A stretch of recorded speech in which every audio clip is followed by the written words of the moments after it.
Hello children, मैं आपका CP sir. आज मैं आपको क्लास 10th के हिस्ट्री बुक से chapter first the rise of nationalism in Europe का चौथा वीडियो लेकर आया हूँ।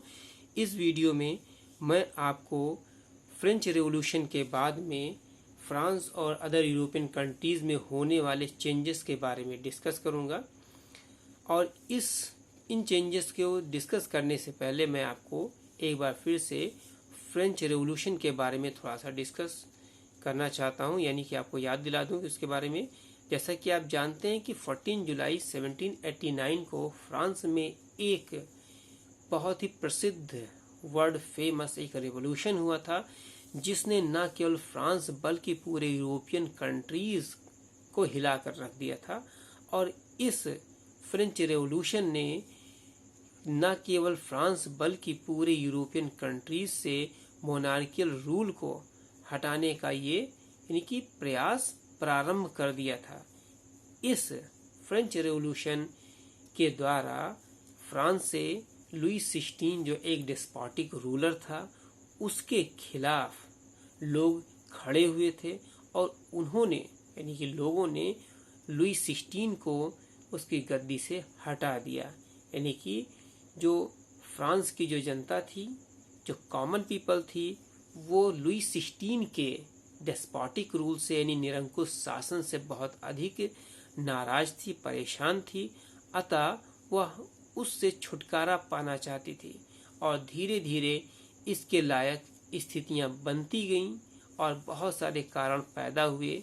महंगाई बढ़ी, पॉपुलेशन बढ़ना, इसके अलावा टैक्स का बढ़ना, जनता को राइट्स न देना, बहुत सारी ऐसे कारण थे जिनके कारण फ्रांस में रेवोल्यूशन स्टार्ट हो गया। और आखिरकार 14 जुलाई 1789 को बास्टील प्रिजन के फॉल के बाद में इस रेवोल्यूशन ने अपना महत्वपूर्ण शेप लिया और फ्रांस से जो डेस्पोटिक रूल था या मोनार्कियल रूल था, उसको उखाड़ फेंक दिया गया। इसके पश्चात फ्रांस में बहुत सारे चेंजेस आए और इन चेंजेस ने न केवल फ्रांस को बल्कि अदर यूरोपियन कंट्रीज को भी इन्फ्लुएंस किया या इफेक्ट यानी उसको प्रभावित किया। अब हम उन सभी चेंजेस के बारे में डिस्कस करेंगे जो फ्रेंच रेवोल्यूशन के बाद में फ्रांस और यूरोपियन कंट्रीज में आए थे। तो उनमें से पहला जो चेंजेस आया था वो ये था कि आइडिया ऑफ ला पैट्री, द फादरलैंड एंड द ली सितोयेन, इस आइडिया ने वहाँ पर जन्म लिया। यानी कि फ्रेंच रेवोल्यूशन के बाद में न केवल फ्रांस बल्कि पूरे यूरोपियन कंट्रीज में इस आइडिया ने क्या लिया, जन्म लिया। यानी कि ला पैट्री यानी कि द फादरलैंड और ली सितोयेन और द सिटीजनशिप, यानी कि इस आइडिया ने वहाँ पर जन्म लिया। जैसे हम लोग यहाँ मदरलैंड कहते हैं कि मातृभूमि, वैसे वहाँ पे फादरलैंड यानी कि पितृभूमि और नागरिक के विचार ने जन्म लिया और लोगों ने अब अपनी शक्ति को पहचान लिया था। कॉमन पीपल ने अपनी शक्ति को पहचान लिया था, क्योंकि जो फ्रांस और अदर यूरोपियन कंट्रीज थी वहाँ पर केवल जो रूलिंग जो फैमिलीज थी वो, इसके अलावा जो क्लेर्जी थे, यही दो ग्रुप था, यानी कि दो स्टेट थे, फर्स्ट और सेकेंड स्टेट, क्लेर्जी और नोबल्स की, वही पूरे फ्रांस में और यूरोपियन कंट्रीज में रूल करते थे। यानी कि उनको वहाँ पे सबसे अधिक यही वहाँ पे लग्जरियस लाइफ जीते थे, बल्कि जो थर्ड स्टेट था वो कष्टपूर्वक जीवन जी रहा था और सबसे अधिक सफ़र कर रहा था। तो इस तरह से जब इन दो विचारों ने वहाँ पर फॉर्मुलेट किया, यानी कि लोगों ने डेवलप हुआ लोगों के अंदर, तो इस तरह से इसने अब एक यूनाइटेड कम्युनिटी की धारणा को पैदा किया, यानी कि उसके एक ओपिनियन को पैदा किया यूनाइटेड कम्युनिटी की। और अब कॉमन पीपल ने इक्वल राइट्स के लिए डिमांड करना शुरू कर दिया और वो डिमांड करने लगे कि इसे एक ही कॉन्स्टिट्यूशन के अंडर रखा जाए। अब जो दूसरा जो चेंज आया फ्रेंच रेवोल्यूशन के बाद वो ये था, a new French flag the try colour was introduce. यानी कि फ्रेंच रेवोल्यूशन के बाद में अब फ्रांस में एक नए झंडे, जिसे ट्राई कलर कहते हैं, ब्लू, व्हाइट और रेड कलर चूज किया गया था इन रेवोल्यूशनरीज द्वारा। और इस तीन रंग की पट्टियों वाले झंडे, जिसे ट्राई कलर के नाम से जाना गया, उसे चुना गया। और इसे यानी इस झंडे को जो पहले जो लुई 16 के टाइम में यानी मोनार्कियल टाइम में जो रॉयल स्टैंडर्ड नामक जो झंडा था उसकी जगह पर इसे यूज किया जाने लगा। यानी कि अब फ्रांस का राष्ट्रीय जो ध्वज था या जो राष्ट्रीय झंडा था वो ट्राई कलर हो गया था।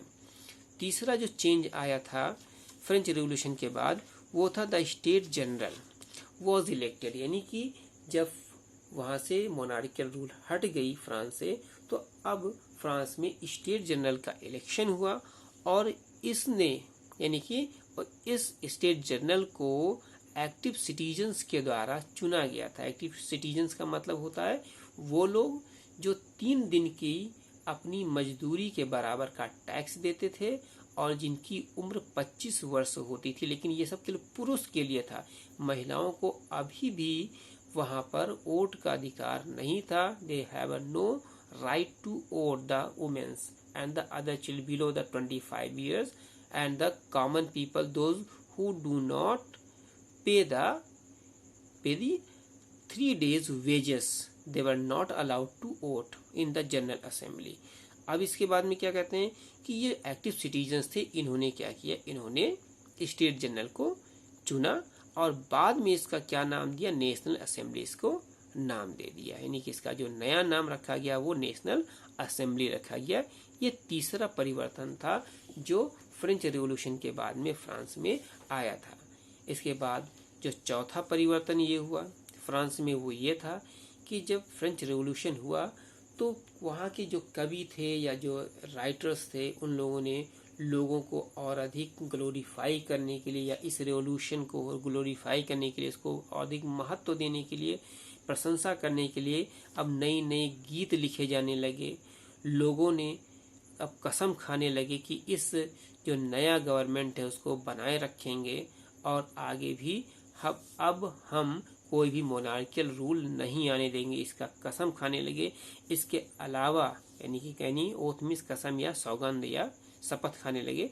इसके अतिरिक्त लोगों ने मार्टायर्स यानी कि जो फ्रेंच रिवॉल्यूशन के दौरान जो लोग मारे गए थे उनकी प्रशंसा करने लगे, उनको याद किया गया, उनको श्रद्धांजलि दिया गया और ये सारी चीज़ें अब नेम ऑफ द नेशन पर किया जाने लगा। यानी कि राष्ट्र के नाम पर ये सारे काम किए गए। और पोएट्स ने जो नई कविताएं लिखी थी, जैसे फ्रांस में एक कविता लिखी गई थी, एक सॉन्ग लिखा गया था जिसको मार्सिले के नाम से जानते हैं, वो आज फ्रांस की एक तरह से क्या होगी, यानी फ्रांस का नेशनल एंथम बन गया है। इसके अतिरिक्त जो अगला जो चेंजेस आए थे फ्रेंच रिवॉल्यूशन के बाद वो था रीजनल डायलेक्ट्स वर डिस्करेज। यानी कि जो रीजनल डायलेक्ट्स था यानी कि जो क्षेत्रीय भाषा या बोली थी उसको डिस्करेज कर दिया गया, यानी कि उसको इम्पोर्टेंस नहीं दिया जाने लगा। यानी कि अब उन्हें इम्पोर्टेंस ही नहीं दिया गया रीजनल डायलेक्ट्स को या बोलियों को, क्षेत्रीय भाषाओं को। यानी कि जो जैसे अलग अलग जगहों पे जाते हैं तो जो बोलियों में यानी कि बातचीत में थोड़ा सा चेंजेस आ जाते हैं, तो बस उसी तरह के फ्रांस में भी अलग अलग क्षेत्रों पे में अलग अलग भाषाएं बोली जाती थी। लोगों के जो बात करने के तरीकों में जो बदलाव थे उन सबको डिस्करेज कर दिया गया, यानी कि उसको अब बंद कर दिया गया या उसको महत्व नहीं दिया गया, तथा फ्रेंच जो लैंग्वेज थी उसको अब फ्रांस की कॉमन लैंग्वेज बना दी गई, यानी कि राष्ट्रभाषा बना दी गई। जैसे हमारे यहाँ हिंदी राष्ट्रभाषा है, उसी तरह से फ्रांस में फ्रेंच लैंग्वेज को अब क्या कर दिया गया, कॉमन पीपल का लैंग्वेज घोषित कर दिया गया, डिक्लेयर कर दिया गया था।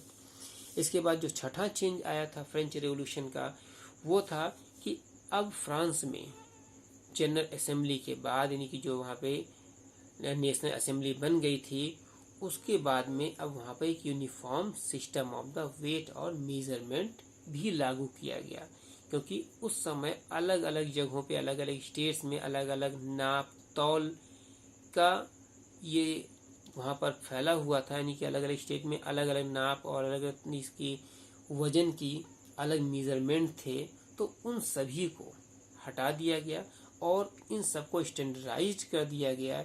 इसके अलावा जो इंटरनल जो कस्टम ड्यूटीज थे उनको हटा दिए गए, और जो कर्जे थे जिन किसानों के ऊपर या लेबर्स के ऊपर उनको अबॉलिश कर दिया गया, हटा दिया गया। इस तरह से जो कॉमन पीपल को बहुत बड़ी राहत दी गई या बहुत बड़ा रिलैक्सेशन दिया गया, वो ये था कि उनके कर्जों को माफ़ कर दिया गया, उनको दास्ता से मुक्त कर दिया गया।